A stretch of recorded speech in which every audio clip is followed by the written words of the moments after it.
US President Donald Trump will walk away from trying to broker peace in Ukraine within days, unless there are signs of progress, US Secretary of State Marco Rubio said on Friday. His comments followed US talks with Ukrainian leaders in Paris, the first to be substantive, high-level, in-person, and to include European powers. But we're not going to continue with this endeavor for weeks and months on end. So we need to determine very quickly now, and I'm talking about in a matter of days, whether or not this is doable over the next few weeks. If it is, we're in. If it's not, then we have other priorities to focus on as well.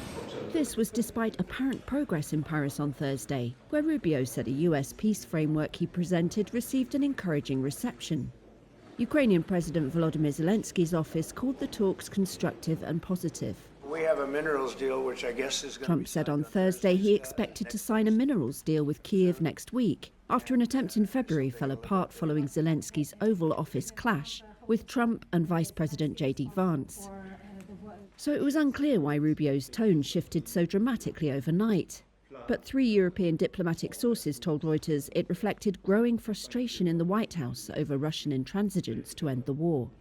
Meanwhile, the war, which began when Russia invaded Ukraine in February 2022, showed no sign of abating, with this deadly Russian drone strike early on Friday hitting a bakery in northern Ukraine, where traditional Easter cakes were being prepared, Ukrainian officials said.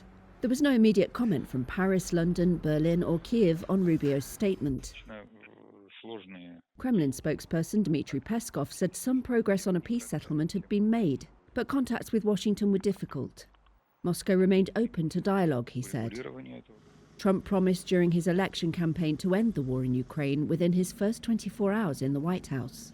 He moderated that claim on taking office, suggesting a deal by April or May, as obstacles mounted. He has pressured both sides to come to the negotiating table, threatening tougher sanctions on Russia or an end to billions of dollars in US military support for Kyiv.